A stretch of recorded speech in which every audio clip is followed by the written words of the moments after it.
Rated M for mature. The weapons need to feel heavy and powerful, and when you blast something, you want to see lots of chunks.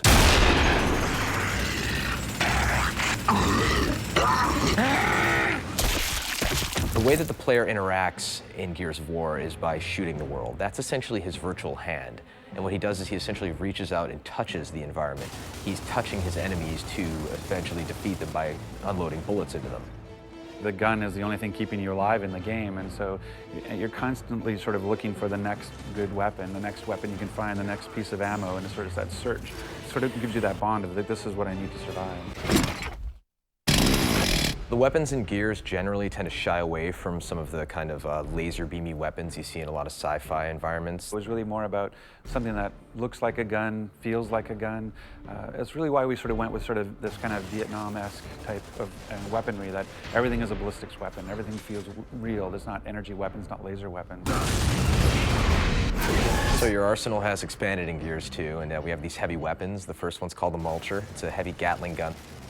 Kind of based off the Predator, kind of raw, you know, just go crazy and mow everything down. We have a long-range mortar, which is heavy as well. You can take out enemies from what feels like it's about half a mile away. Again, you have to plant it and you have to crank it to get to whatever trajectory you're going to shoot. We have the Scorcher, which is our take on a flamethrower. If you reload the gun perfectly, the shot goes further and it burns your enemies to a crisp, and there's much screaming and rejoicing when that happens. And then we have a really cool weapon called the Gorgon, and this is kind of a semi-automatic pistol.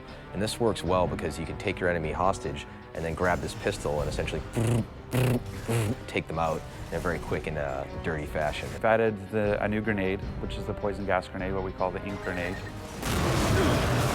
The poison grenade is this crazy little, I don't know, grub or something, and it's filled with this poison gas, and they have it in a little cage on the end of the chain, and they'll fling it out, and it'll hit the ground, explode, and it'll emit all this crazy ink or poison gas. My favorite weapon in the game has to be the torque bow.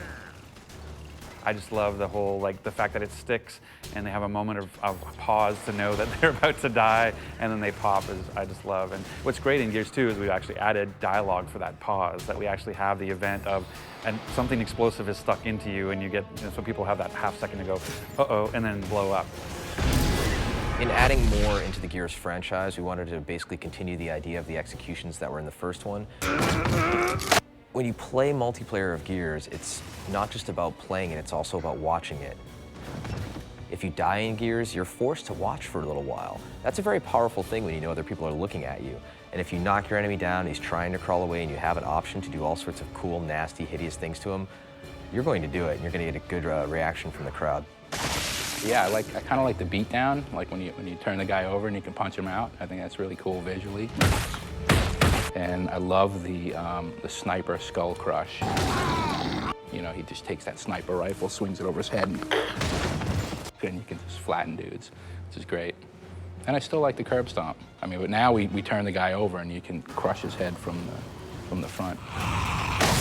One of the ways we were trying to incentivize gamers in the first Gears to use some of the chainsaws moves and some of the executions was to put them in God mode, essentially. Starting Gears 2, nobody was a fan of that idea. They didn't want players to be protected at all when they were doing an execution. So actively, when you're playing the game and somebody is in front of you and you want to show off for your friends and do a cool execution, you're making a choice that this is going to take 2.5 seconds to pull off, and you better make sure that the area is clear before you show off.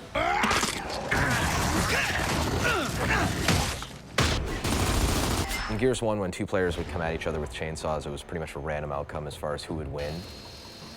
And in Gears 2, we actually wanted to make it A, very cinematic, and B, have an actual game mechanic that was implemented. The bottom line is when two characters in Gears engage in a chainsaw duel, it lasts basically 2 seconds tops.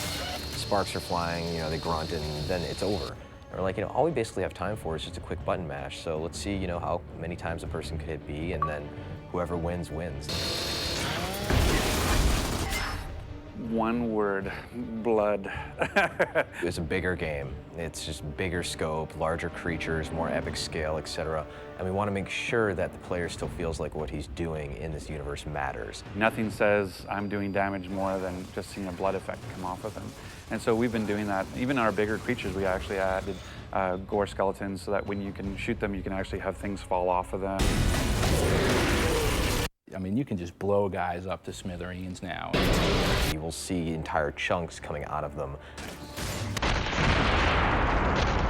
The pieces fall around and they're floppy and they're not, you know, they don't just sit there and hang out, right, and then fade away. They flop around and leave blood splats everywhere. We use the term intimate violence to describe Gears of War. Even though we've sort of grown the scope of the combat and sort of bigger weapons as well, we still have these sort of intimate moments with the combat. It's like that old sort of cowboys and Indians feeling in the woods. You know, it feels really personal and really intimate. Running away won't help! I'll just shoot you in your asses!